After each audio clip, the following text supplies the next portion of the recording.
Wonderful experience today. Bela Fleck I've been a fan of his forever. He's just an amazing musician. He really defines the term virtuoso in my mind. And I went to see his concerto last night that he composed, he was commissioned to write. And we're very thankful for the LPO for allowing him to come here and share his thoughts with us.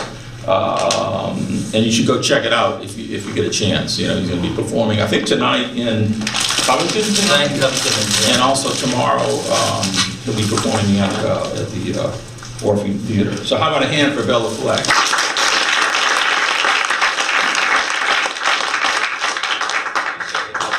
Just play something, and then you guys think about how you want this thing to go. I don't know whether you want to sit on a stool or just. If you want to. Let's see if we can't hear you talk, we'll ask you to. Yeah, I don't talk to the microphone.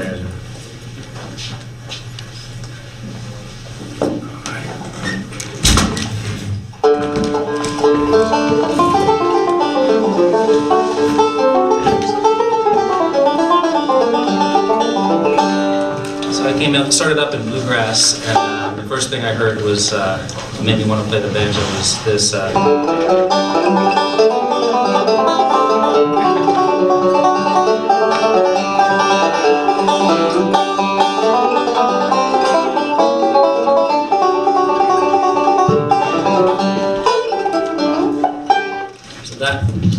That was for people that are younger.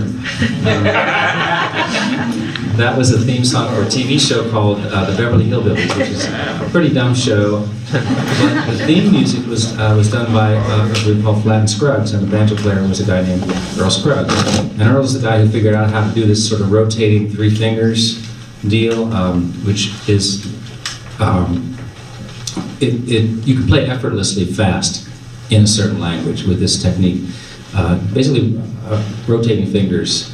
And so you've got three fingers and you've got the 5 strings. And so once you start rotating those fingers and playing usually in 4/4, a lot of syncopation just starts to pop up. And Earl Scruggs is playing as old-fashioned and traditional as it sounded, even though it was a brand new thing. He's just full of this beautiful syncopation. And he's one of these guys that, I guess Louis Armstrong was like this too, but sometimes people who are going to be banjo players, they're like unactivated, and then they hear Earl Scruggs, and it's got to be Earl Scruggs. It's not just any banjo player. They hear Earl Scruggs, and all of a sudden they start marching towards the light. I have to find what is that sound, and what is a banjo even, and then they start a lifetime of trying to play like Earl Scruggs, and they never can. So that's the life of most. I'm talking three-finger banjo players. Obviously, there's a lot of different banjo traditions. And the one that's here is one of the most wonderful, but it's not an Earl Scruggs three-fingered banjo style. It's a banjo with 4 strings that's played. It's tuned in. Is it tuned in fifths? Yeah. So like more like a violin. So all the chords are voiced much wider. So anyway, I grew up in New York City, so I had no claim to Southern music, to bluegrass, to folk music, to anything like that. Well, everybody has a claim to folk music. But I grew up on 100th Street in West End, in Manhattan, and I heard this sound in Queens at my grandparents' house, and I was, I don't know, 4 or 5, I don't know how old I was, and it was just blew my mind. I just loved it so much.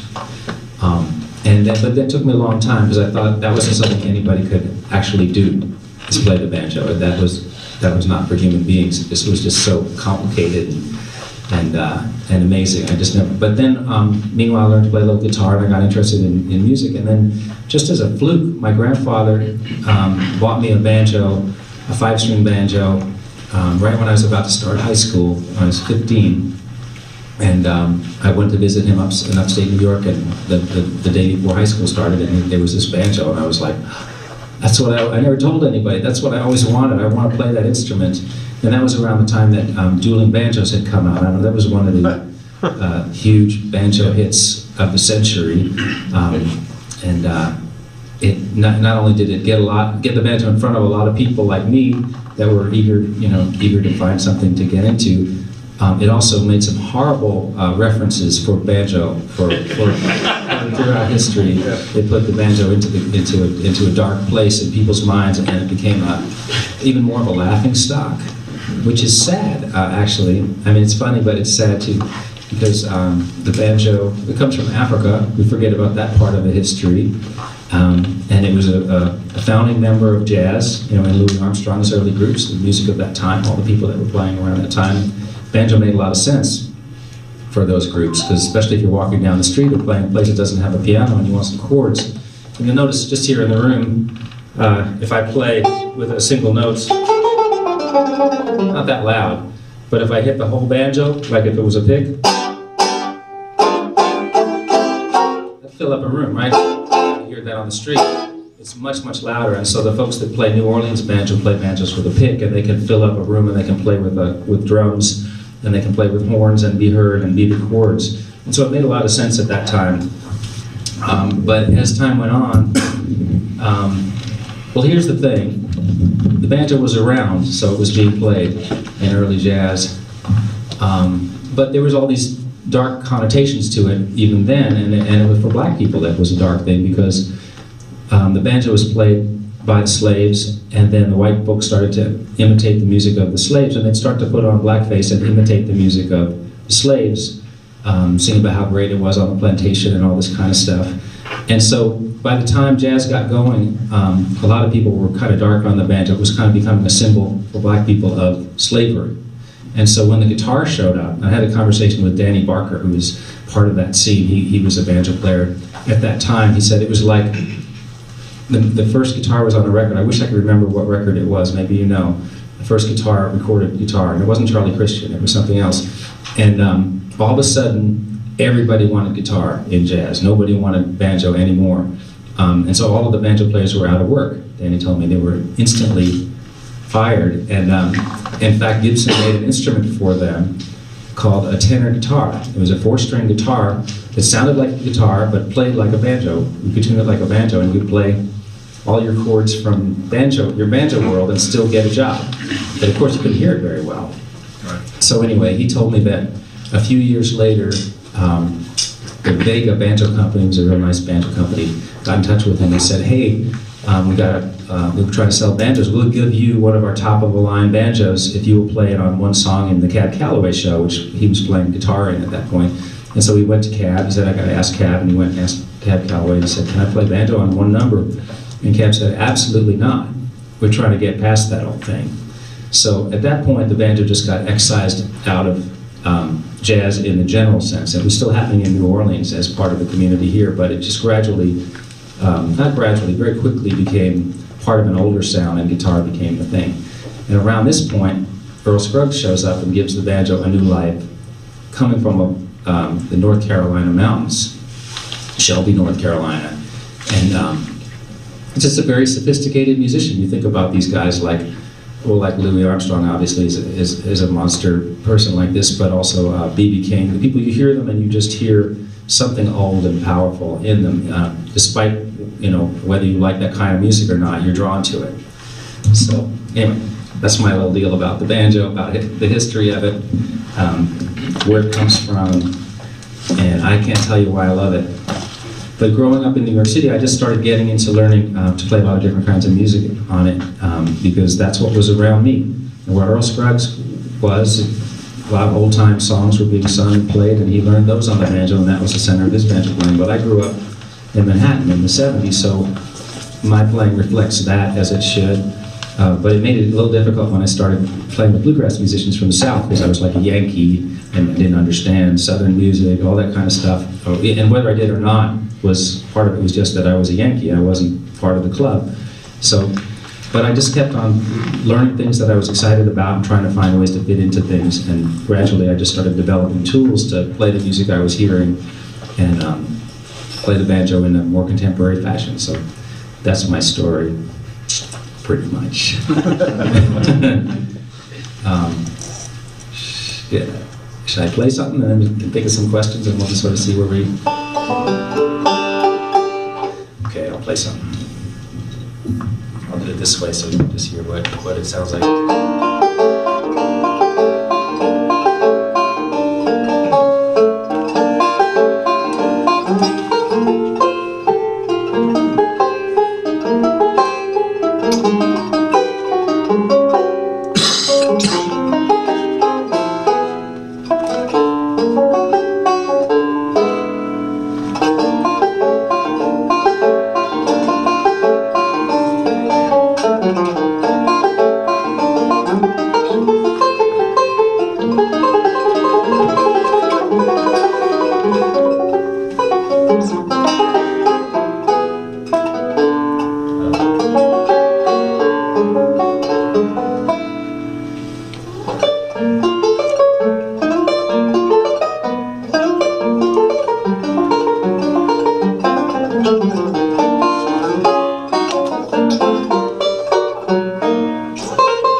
Want to lob a question into the mix? I didn't get one in, because I mean, are there any guitar players that use the right-hand technique that you're using on the banjo?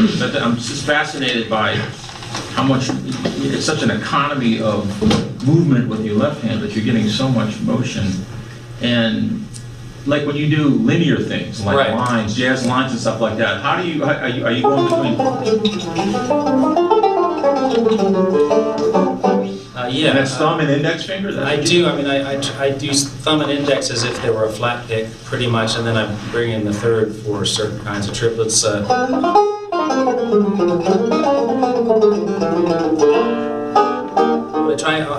find I like it the best when I kind of approach it more like a piano, like with. I mean, I want to be able to play the lines.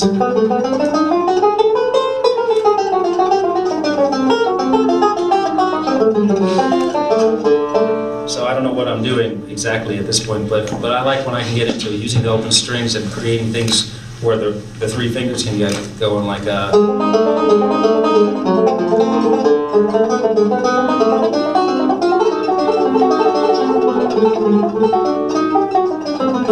Then I'm ready to do the thumb index thing for the lines where I need them.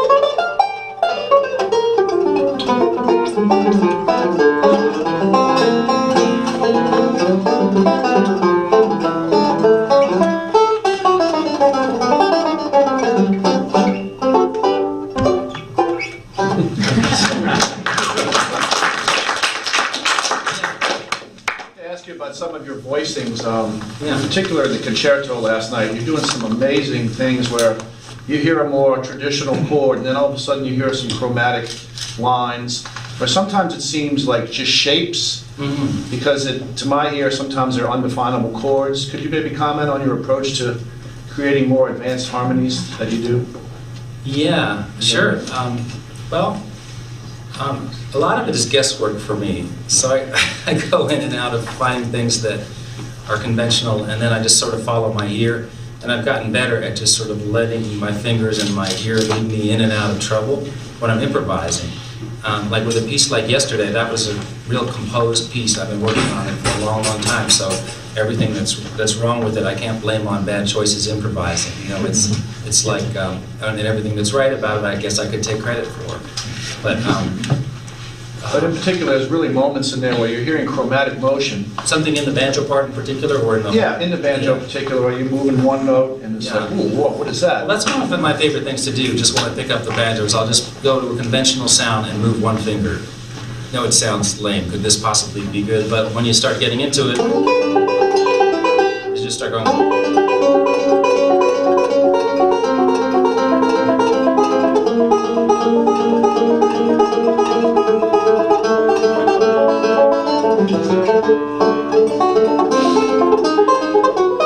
Position and moving it can be very unmusical, or it could be musical. Like if you try to do it on a saxophone, people would say, wow, how did you do that? But when you do something like that on the guitar, you go, well, he just moved his finger through.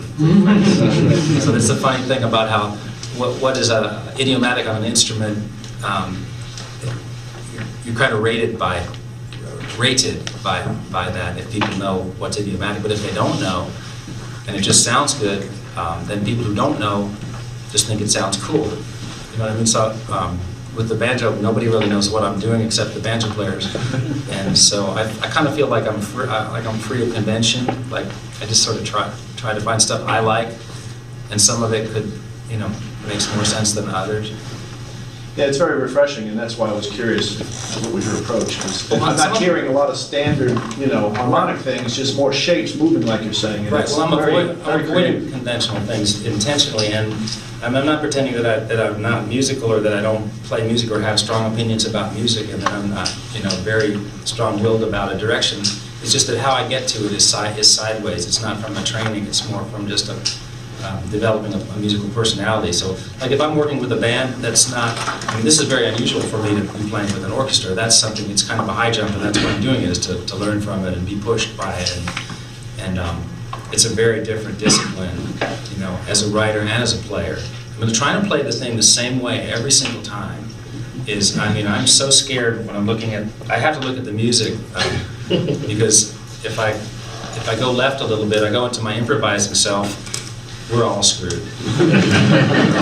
So I can't do that. So I have to be a lot more worried than a typical classical player would be, because they're used to that. They're used to playing the music as written. For me, it's a structure. So when I play with the orchestra, people say, well, how are you going to improvise part of your parts? And this is my third concerto, and I haven't really improvised much of anything. And part of it is because you get different benefits from improvising than you do from writing, from composing. And so there are things that I could do knowing the material as I do, since I wrote it, and having the opportunity to develop it and come up with things that I can do on a banjo that I had to think really hard about, and come up with a way to say, maybe play two lines at the same time going in two different directions, or take two themes from the piece and play them simultaneously. That's hard on the banjo, because the range is very short. And so, but if I can sit and practice it and try 10, 15 different ways and then practice it for 3 months, then I can play that on a concert. And so that's what I figure the classical event is, a written music. It's not about me improvising and everybody else playing the written page. But then when I go play, you know, with other musicians, like with Flecktones is a combination of written and improvised, but a lot more improvising. And then when I jam with Chick Corea, or we have a duo that we do, or Marcus Roberts, or people like that, then I'm all of a sudden like I'm trying to be a jazz musician to the best of my ability, and sometimes it works and sometimes it doesn't. You know, I just do the best I can, and I gotta have a get out of jail free card, which is, hey, I'm playing the banjo. What did you expect? Like this. So I do well enough that I get away with it, and they find it interesting. And then I realized that like just going into the student mode isn't actually the right thing, because I'm supposed to bring something to them that makes it worth playing with me. So then usually what I bring them is something from bluegrass, or something from the world of music, folk music, or traditions that jazz musicians don't usually get around, those particular ones. And they enjoy, you know, trying to play a bluegrass-oriented thing, and I tell them how to do it, make it more hip, not, you know, because a lot of times the first thing you do when you hear a bluegrass thing is play it sort of, either like kind of play bad, because we've heard a lot of bad bluegrass out there. Good bluegrass is really good. You know, it's really good. So just like the first thing the classical guys do when they say, oh, I played some fiddle, you know, and they play me some fiddle, and they just start playing out of tune. I said, man, Stuart Duncan, Mark O'Connor don't play out of tune when they're playing that stuff. You know, they're as in tune as you are when you're playing your classical stuff. So, but they get used to hearing it on bad, like Dukes of Hazzard or crappy television shows where the music is bad, and then they get their idea in their head that that's what it is, and that's unfortunate. But, Yeah. but what you ultimately commit to paper Yeah. is informed by an improvising perspective, Yes. more so than, you know, a God strike me dead, traditional composer. Right, and so a lot of what I do is trial and error composing. So, because I don't really even read very well. I read Banjo tablature, which is a number system. I can read that pretty well, especially if I wrote it. But, so what I do when I'm writing these pieces is I'll write some things in Banjo tablature, and then in Sibelius you can copy and paste it onto different staves, and boom, it's notation. So that's a help. But I also, once I've got a structure, maybe I have a bass line and some sections going, I'll just go to I'll play the sequencer, play you guys all know what a sequencer is, right? The composing software that just plays the music for me that I've written so far. And I'll just grab the clarinet and stick a note anywhere on the stave and move it up and down until it rubs, until it's a nasty sound a little bit, or till it has a neat dissonance. And then once I've found that, I just start singing lines in my head that might go with what I've already got. And then gradually I'll build some kind of an interesting line. And anytime it starts to get conventional, I immediately change it until gradually I've sculpted out some kind of a line, you know, something that I like. Just as a person, I just like this line. I don't know what it is, but for some reason I dig it. So then I start using that line more and more in the piece. So it's a very slow, steady thing. Now with the banjo, I can just play, but in this mode I can't. So, but for instance, here's a compositional tool that I used. I was listening to this piece is for the tricentennial of New Orleans that I was asked to write for the symphony, and so I listened to a lot of New Orleans music, and there's some real basic things you hear all the time that maybe we love, maybe some of us are tired of, whatever, but you hear it on the piano.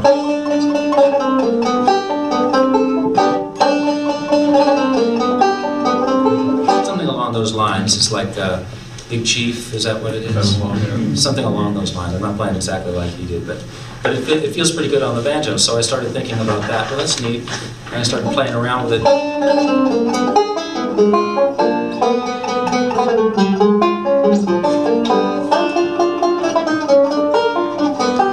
I moved it through chords, found places where the open strings of the banjo suited that lick, and that put me in certain keys, so that works good in G, because I've got to an open G chord. For better or for worse, that's where I am. So that works, but then the chords around G, like the minor third chords, G, E flat, C sharp, and E, those are nice. But B, because I have a B string,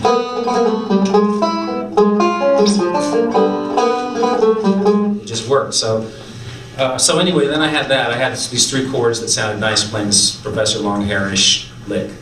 And then I thought, well, what can I do with this? And then I started writing. I did my little trick of like sticking a note on an instrument I like, and of course it sounds terrible. It's a computer playing a clarinet or whatever, but I like clarinet, so I can imagine what a clarinet's going to sound like. And I found some notes that went against those three chords together. And then I wrote a trombone line that went with that, and then all the parts were working pretty good. And then I wrote one more trumpet part, and so I had 3 parts going with the banjo thing. And then I muted I got rid of the banjo part and listened to what I had without the banjo. And this is a cool thing to do when you're composing. It's like have a basic idea, and then write around that thing, and then remove the basic idea from the center of it, and see what's left behind. And then sometimes it's neat. So what I discovered is I had a 3-part counterpoint that really sounded kind of cool. And I said, well, this is interesting because now I can use this with or without this melody. And so what I did is I revealed that melody early in the piece several times in several different combinations. And then near the end of the piece, I brought in the banjo part against it. So it isn't until the end that you hear the original impulse. And nobody's ever going to know that unless I tell them like I just told you. But it is like a DNA connection. I use that that idea, the DNA of a piece, when you're writing a big piece like this. And I don't even know if you guys are all that interested in me writing orchestral pieces, but this is the thing that I think is when you're writing any piece or when you're creating any music, you're trying to create a world that, so if you think of a band you love, when you turn on that band or that song, it's a world. There's rules of that world. It's got this kind of a sound, it's got this kind of a rhythm, it's got this kind of harmony, and that's why you love what you love about it. You know, you don't love the Beatles because they're everything, you love them because they're this one thing. Each guy in the band does the thing that they do, and when you put it together, it's a world. Well, it's the same thing when you hear Mozart, it's a world. When you hear Mozart, it follows these rules of harmony. When you hear, you know, anything you love. So anyway, when you're trying to create a piece, it's not everything kitchen sink. You're trying to, so what is the world that is going to be in this piece? And you gradually find the language that you want to have in it. And then you can, of course, stretch it in places, stretch into it and out of it. But I think that makes, so you don't try to make every piece everything. You try to make every piece something. Yeah. You know? So that's something that I've learned. So when you hear the Flecktones, it's a world, like the instruments are doing these things that they only do in that band, and they relate to each other, and there's no piano. Well, there's a piano sometimes, but a lot of times the banjo is the chording instrument in a jazz group in that band, and the bass player may suddenly go up into tremolos, which you wouldn't expect, and suddenly someone else takes it. So it's a different world. When I'm in a bluegrass band, it's a different world, and it has a sound and rules, and you can function in that world, follow the rules of it, and you can push the edges of it, but it's still that world. So I like that, and I like creating new worlds by combining things from different worlds, but creating, you know, and usually when you play with cool people from different worlds, they're all going to follow the rules of their musical consciousness anyway, so it kind of happens by itself, but you can be aware of it as a goal, making music different from other music that's out there. Yeah. Yeah, I have a couple of questions based off of that. It's like, because you played so much different music, you know, bluegrass, jazz, and Western, and Indian classical music, and like all of this. What's your approach to when you combine that different music, and then also like, what's your approach to writing like political music? Because I also heard that on your newest album. Okay. A lot there. So collaborating with people, like the trick, my favorite thing somebody said to me as a compliment to me was that it sounded like the banjo fit when they heard me playing in music that the banjo didn't typically fit in. And so, and why that is, I'm not exactly sure, but that's what I'm looking for. Like I'm looking for a way for it to sound like it belonged there. But I'm also just trying to be myself. And one of the secrets is I play a lot of different music, but I really am playing the same way in every kind of music that I play. I'm always trying to be myself. The basic rules of my musicianship are going to be in all of them. So I'm going to tend to be, you know, fairly rhythmic. Kind of probably tend to play fairly, you know, a lot of ostinatos and quick type things, because that's what the banjo does well, and so that's become a lot of my musical personality. And I have a pretty good sense of time in combination with the right musicians. So if I'm playing with people that I connect with rhythmically, it doesn't matter where they're from. So if I'm playing with Zakir Hussain, the great tabla player, Indian tabla player, he's so easy to play with. You know, it's as easy to play with him as it is for me to play with Antonio Sanchez, great drummer, plays with Papadini and Birdman and everything. And it's just as easy for me to play with Sam Bush, the bluegrass mandolin player, because they all have good time. And there's a lot of constants. I had somebody say to me, there's more in common with all the different musics than there is different. And I think that's a neat thing to think about. You know, where are the things that are similar? Like if you can play straight eighths, and you can swing, and you can find a place between them, then you've got a lot of rhythmic abilities at that point, and you sort of start to understand how much people swing and how to lock up with them. Like when you're playing with Africans, there's a certain swing to their playing. The West Africans that I played with, Malians in particular, and playing with them was just so easy. I could find the amount of swing they were playing with and lock in. So, I don't know, the more you can be yourself in all of it, the better. If you can figure out who yourself is. And yeah. I got a question that sort of relates to that. Is how long did it take you to find your own flavor from the time you started playing and learn all the basics, and then kind of branched out? When did you find your own signature sound? When did I find my own sound? So when I started out, and I had one other part of the question you were asking me about, and I'll come back. You asked me about the political side of it, and me and my wife have a record out called Echo in the Valley, and we did touch on things that were happening in the country since the election, and but not in a heavy-handed way, just as part of, like, we're the duo that we have. She plays an old-time banjo, it's a different kind of banjo style, and she's a great singer. We were writing new songs, and it was this last year, and it was like, well, this is what's happening, and if you live in interesting times, they should be reflected in the songs you're writing. Like, it would take a real job to avoid them in these days. So we went back and forth about how, like, me being from New York, I'm more like angry, like, okay, let's let it out, you know, how unhappy I am about some of this stuff. She said, well, my father's Republican, my mother's Democrat. I like the idea of finding consensus in songs. It's like, oh, okay. I guess we're going to have to find consensus.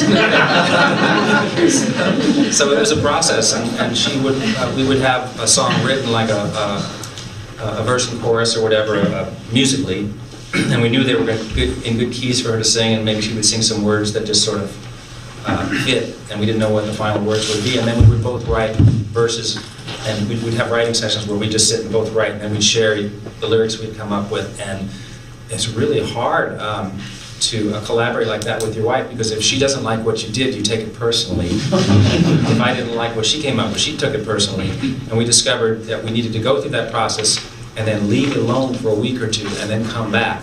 When we would come back, the charge was out of it. There was no charge to it, and we would both agree on what the best verses were and the best direction to go, and sometimes it was hers and sometimes it was mine. So that was an interesting thing when you're working with people trying to figure out the best way to find consensus, because the record had to have both of our perspectives for it to be a good, honest record. So we touched on various things, from the refugee situation to standing rock and some political stuff, but not in a this is what's going on and we're mad, but in a gentler way. That's how we did it. You were asking me about, I'm sorry. Finding your flavor. Finding your own way, yeah. So when I started out, I was just trying to play like Earl Scruggs. I was trying to play the repertoire that was out there, and then I started realizing, like, people would laugh at me when I would go to school. I went to school in Harlem, and I'd have the banjo, and people would just start dancing around. It's like, come on! For one thing, I'm from 20 blocks from here. You know, it's like they just thought I was like into like Southern culture and all the dumb things that were being portrayed about Southern culture, about Southern white culture around that time.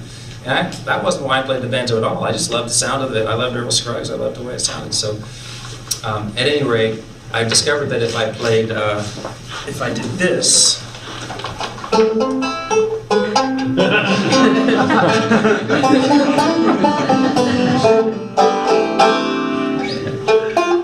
So everybody thought that was awesome.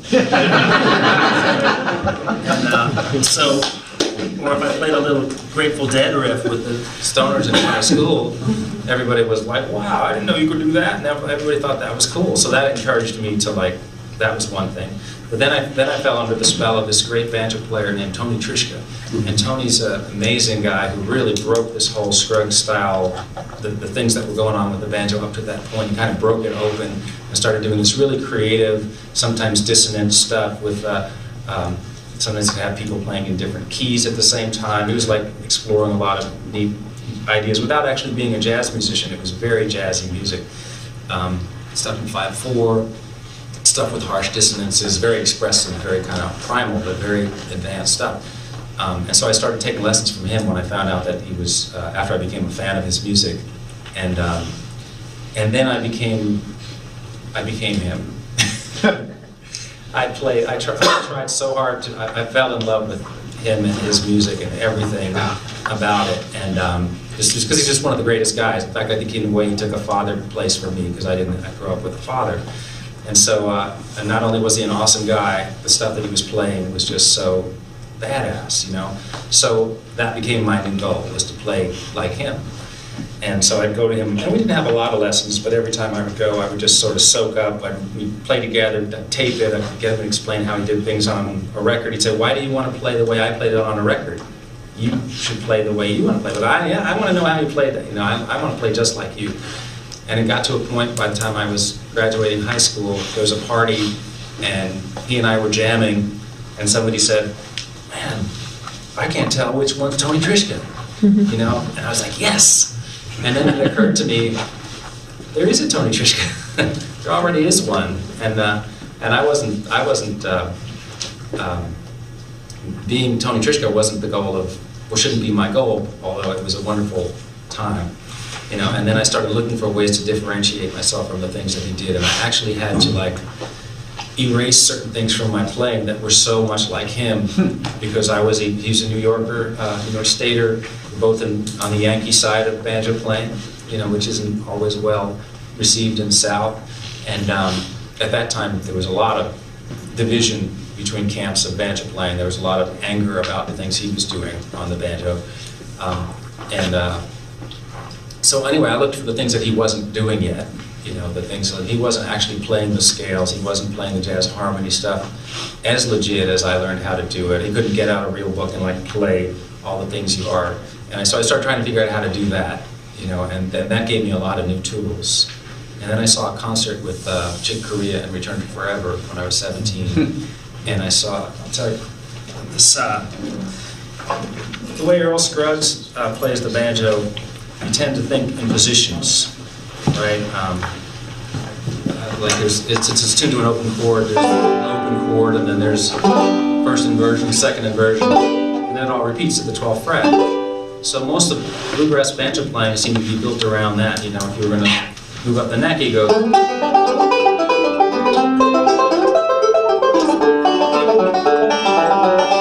And then when people started playing it like with this thumb index style, they would do it out of those positions. They might play.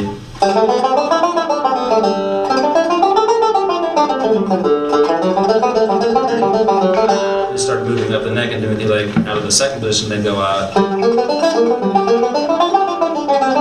Little bluesy riffs and third position.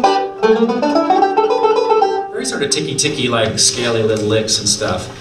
And so I started learning all of that stuff, but then it occurred to me that there was all these, what's in between these positions? You know, there's got to be something in there, in between, and that's when I saw Chick Corea and those guys play, and I watched Al Di Meola and Stanley Clark soloing, and like they were, like it or not, I mean, I loved it because it was the first thing I ever saw on that level, and it just blew me away. But part of what blew me away was the ability they had and the knowledge of their instruments. It's like they knew every corner of every part of the scale in every position of the neck, and they used it.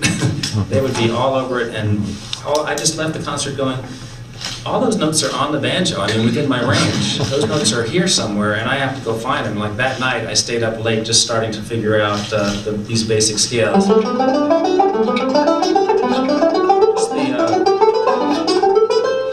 All the way up and down, and then it led me into thirds, all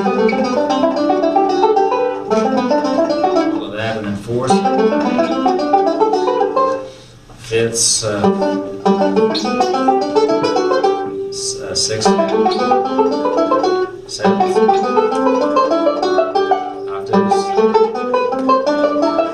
So some of it was more practical than others, but at least I starting to know where the notes were on the neck, and starting to see the whole neck. And then it was like, well, wow, even in Scruggs style, you could play a scale.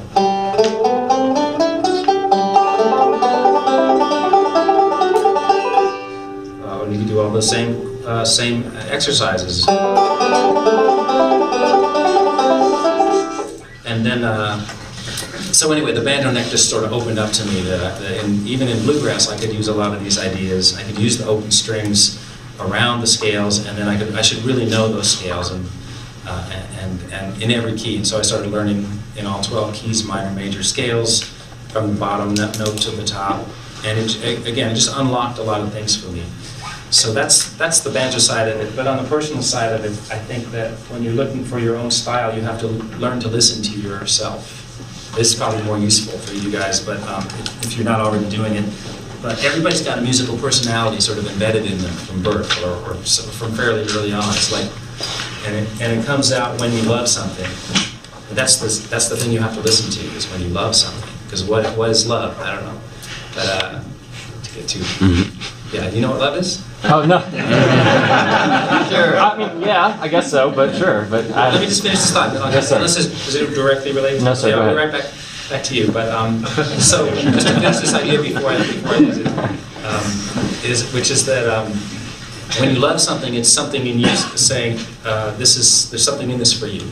So, for instance, I would apply it to something as simple. Okay, I'm listening to a Benny Goodman's song, and there's this one lick, I just love that lick.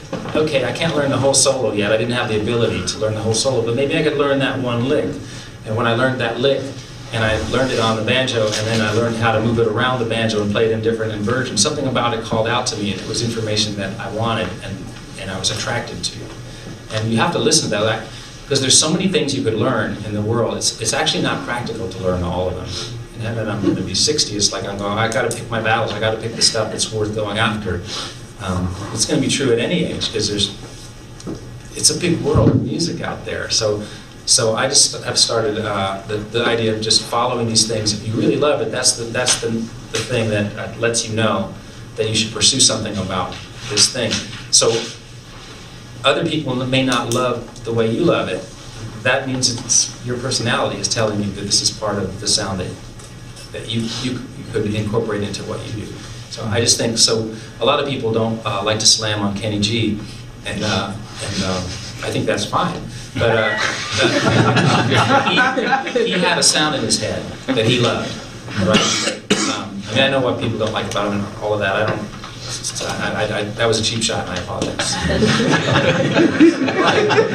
But he found a sound, he found a thing in him that all the other jazz players would look down on, or would say, that's, whatever, can't do this, or you're just doing that because that's what all that kind of stuff.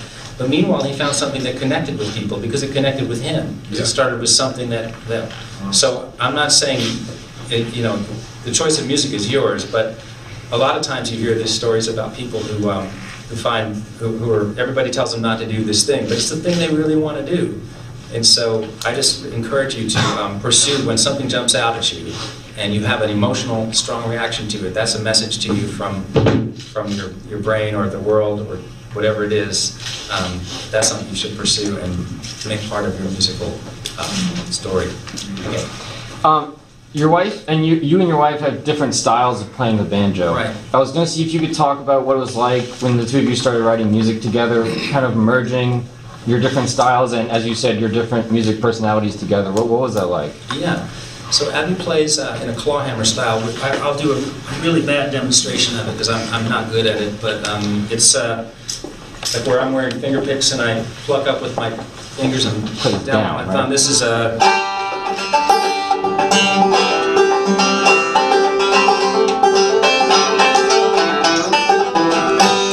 It's more of a mountain, you think of a mountain style or a precursor to what Earl Scruggs invented.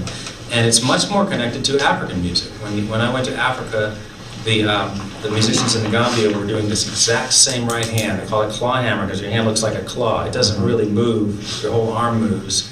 But so it's anyway, more a downward motion, correct? It's a downward motion, but you plug the thumb regularly. Okay. The thumb is like stuck in between every eighth note. Or if you think of it as eighth notes, you'd say it was every other. It's like, and the clawhammer players try to downplay that thumb, but and make it a. I like it to be soft. I like it when it jumps out, or when it's even. But I think that's part of the style. But it's very much like that. What I saw in the Gambia. So that old time music that you see people playing is actually a lot closer to African music than bluegrass is, which is more of a hybrid concert form. That came out of that, that Earl Scruggs put fire into. When Earl Scruggs joined Bill Monroe's band, it was like it was the first bluegrass band. So it was like an explosion, like the Beatles coming together, or I guess what would be the great jazz bands like certain Miles bands, where all of a sudden, everybody had to play like that. Everything was different. When they came together, they had Bill Monroe was a great mandolin player and singer, and he had bands, along those lines that were pretty good. But the banjo players were comedians a lot of the time. They weren't serious musicians. And one of the things that one of the comedian banjo players said about Earl Scruggs is he plays okay, but he's not a bit funny. He can just stand there and play the banjo. But anyway, they had a podium, which was the Grand Ole Opry, which is this radio show that was heard, far and wide. And so when Bill Monroe got on stage with his new fancy pants banjo player, the place went absolutely berserk, and it was heard all around. And they started appearing, and all of a sudden, this new banjo style became a big deal in the culture of the people that were listening to that station. And that's what started this whole style becoming a popular thing. It's become pretty darn popular. Yeah. Who's going to help me with a cool question? Oh, hey. Where are you stretching? Oh yeah, no, I got it. Do you have any advice on where to keep your mental space when you're trying to keep a groove without dropping it? Oh. Meditation or whatever. What do you do to keep in that mental space? Oh, that's a good question. It's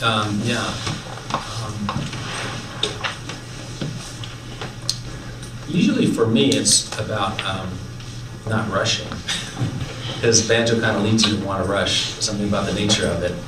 Also, bluegrass has what we call a forward lean, and we always talk about that in the bluegrass community. Like when you're talking to the best cats, they're always talking about trying to get a floating feeling, like the music is floating, and nobody's exerting any effort. It's just when everybody's sharing a rhythmic duty together, it's all of a sudden this feeling comes into it where you're just, no one's doing anything. It's amazing. It's an amazing feeling. You get addicted to it, and then you get mad when it isn't happening.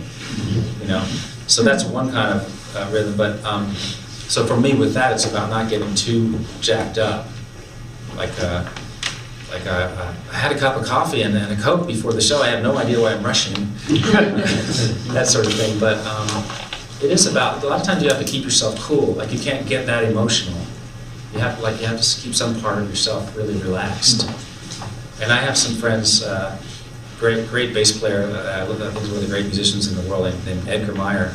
And he's a great classical player, and he's also a great improviser. Though he doesn't think he's a good improviser, but he really is an amazing improviser. But he's always fighting. He can't figure out why he's struggling. And I said to him once, I just noticed that the greatest improvisers I know do not seem to be tense people.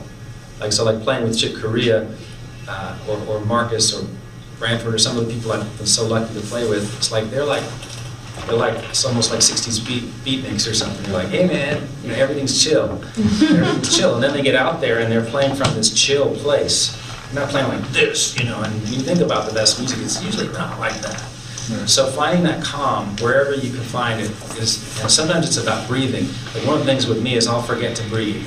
So I'll be like, I'll have solos, so I'll go like, why is it always like the end of every solo I can't play anymore? I start out with all these good ideas, and as it goes along by the end, it's like I'm scuffling and sucking. And I realize that I'm losing oxygen. It's that simple. It's like I really should put it into the score. Breathe, and if it was a score. But if you can remember to stop and breathe, it's really a big deal. If you don't play a wind instrument. Like if you have a wind instrument, it's kind of stuck in, you're forced to.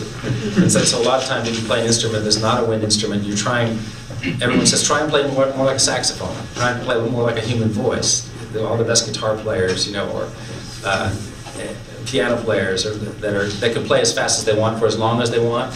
We're always saying, we like the ones that leave space, right? That's because they have to breathe in those spaces. I think that's part of it. And the brain can conceive of the music in a different way because of the spaces that are left in it too. So that's probably the best advice I can give you is thinking about breathing as much as thinking about the music you're playing can be helpful. Hope that's useful. Yeah. You mentioned you use a lot of banjo tablature. Yeah. I'm dying to know, when you were up there playing last night, I was in the first row, I could see what you're doing. You had a tablet that you were playing from. I think you were using the foot to advance the... Yeah. Were you playing tablature or music? Tablature. Oh, yeah, I should have brought it to show you. Yeah, and I just switched to it, and part of it is because this is a new piece, so like every day I'm changing the score, and it was getting to be like, and not only that, I was going to have to like, because I don't have skills at this kind of thing, so what I do usually is I can only get like 3 pages in a row, and then I'll throw it on the floor and play the next 3 pages and throw it on the floor, and then at the end of the concerto, like there's a pile of, you know, scuffled up banjo tablature. And with this piece, I was rewriting it. Almost every day I was rewriting, you know, parts of the score of the banjo part.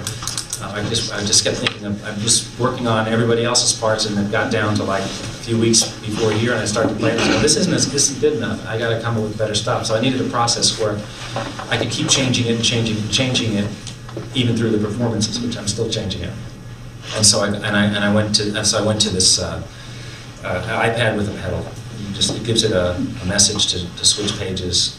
And now they have these bigger iPads. I have a big one, and then you can put it on a music stand, and you don't have paper all over the place. And I'm always losing music, and so now it's all in one place. And so I just had to commit. But if I don't put my foot in the right place, I've got to think about that now too, right? Because I'm not used to that. So if I don't put my foot in the right place and tap, and then if I get nervous because I missed, I tap twice, boom, I'm off to the other, then I got to move my foot over to the other pedal. I'm just trying to not forget. So that's a learning process too. So I wouldn't recommend doing it right before a concerto like I just did. But it's so far so good. And then you got to worry about the batteries running out. But it is working so far so good. In terms of your development as a musician, learning to play by ear and improvise, and then, you know, read music or tablature. Yeah. How did you do both? Some things you just won't remember. You got to have some way to write them down. So that was the only way I could learn certain things that I didn't know yet, was to write them down. And so I got used to tablature pretty early. And so I would have teachers like Tony Trischka and a guy named Mark Harwitz, the lessons would consist of them playing stuff for me, and I was supposed to go home and learn it. And so there was so much material I was trying to learn, I just started writing it all out on music sticks, five lines, 5 strings of a banjo, just write the number of each fret and the lengths. And now these great programs, Sibelius has got a fantastic tablature, banjo tablature writing program, so you know, now I have a safe place to put ideas where it's just not on scraps of paper that get lost and stuff like that. So I just had to, I needed it. And then when I started playing with classical musicians and jazz musicians who would give me music, I was like, I can't read this, you know, they put it in front of me. I'm going to need a week or two, man, before I can play this with you. And I discovered with Sibelius more recently, in the last 15 years or so, that I could take a saxophone part and copy it onto the banjo stave into the tablature, and it would come out as tablature. Screwed up tablature, like impossible to play tablature, but then you could just move the notes from string to string and it would keep the same note value. So that's been a lifesaver for me. And like playing with Chick, he would send me a score before the tour to a new song. I was like, you know, the tablature saved my life. So I just had to, I needed to. Yeah. It's a good skill to have. A lot of banjo players struggle because we're always trying to play.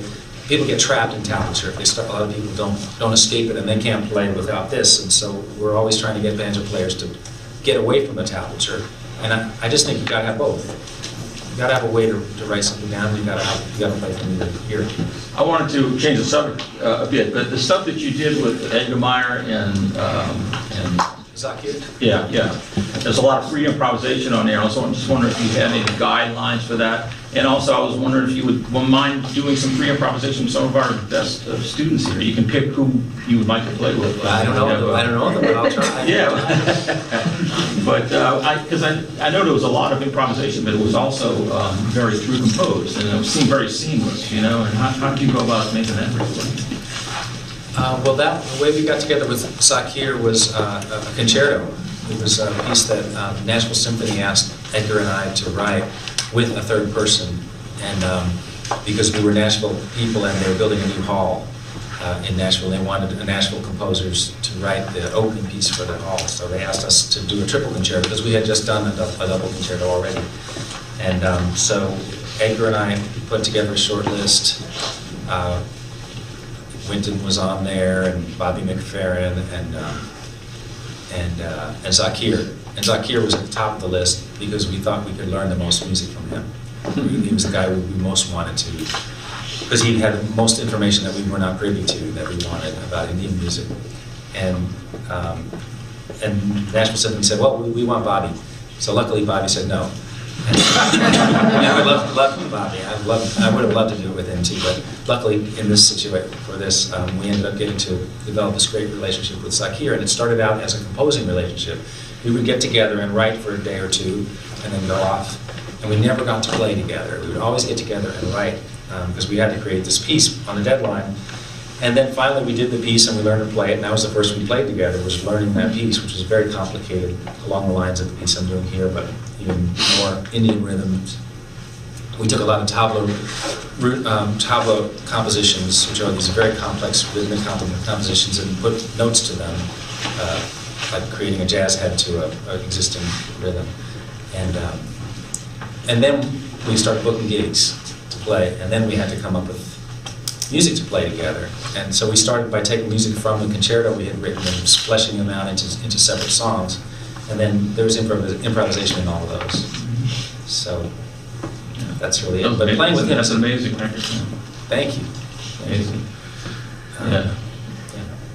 Anyway, would you like to play with some of our students? Yeah, we won't be able to. Where's our show now? So if we do loudest, it's going to be harder, but we could try.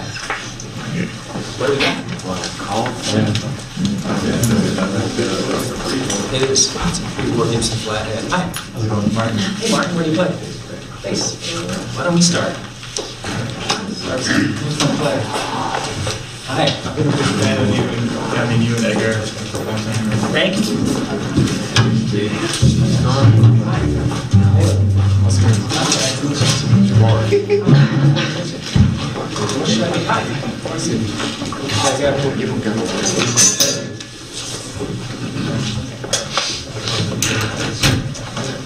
Are we going to play a tune? What are the rules? We're just going to start playing free.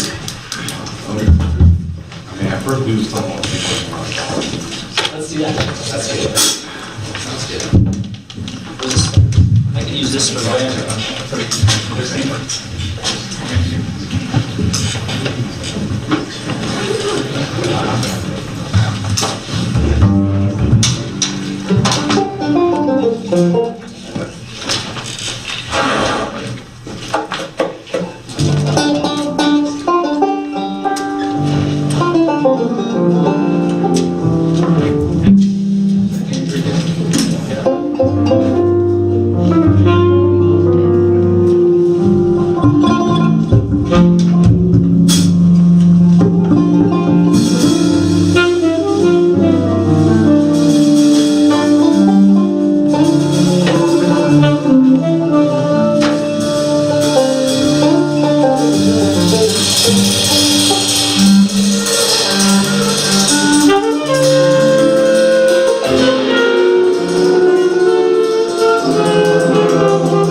Questions?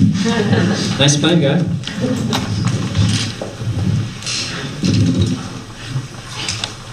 Talk about what happened?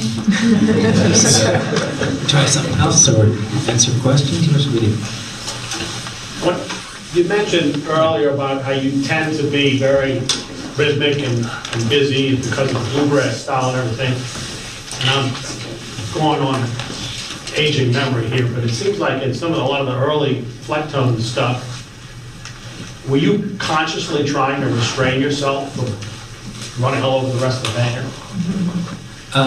I mean, not all of them. No, I couldn't run over the band. Well, no, it was still. I was trying to avoid playing bluegrass for the first couple of records, and then I realized that was part of what I had to offer, and then I actually should find a way to have that be a piece of it. Okay, well, that was good. But like a piece like this is a hard one for me because like that open, free jazz setting is a tough one because I'm looking for time. I'm always looking for time. So even noticed when I was playing, I was always looking for a way to find a grid that would lock a time together. It's just a different way of playing. And we could play a more rhythmic tune with a groove too to see what that's like. But that's always trickier for me with the banjo and this technique for me to find. Like play like a saxophone. It's harder for me on a tune that with the time like jazz has really evolved in an interesting place. Like is the bass the timekeeper? Would you say? What do you guys have a perspective? Who's the timekeeper?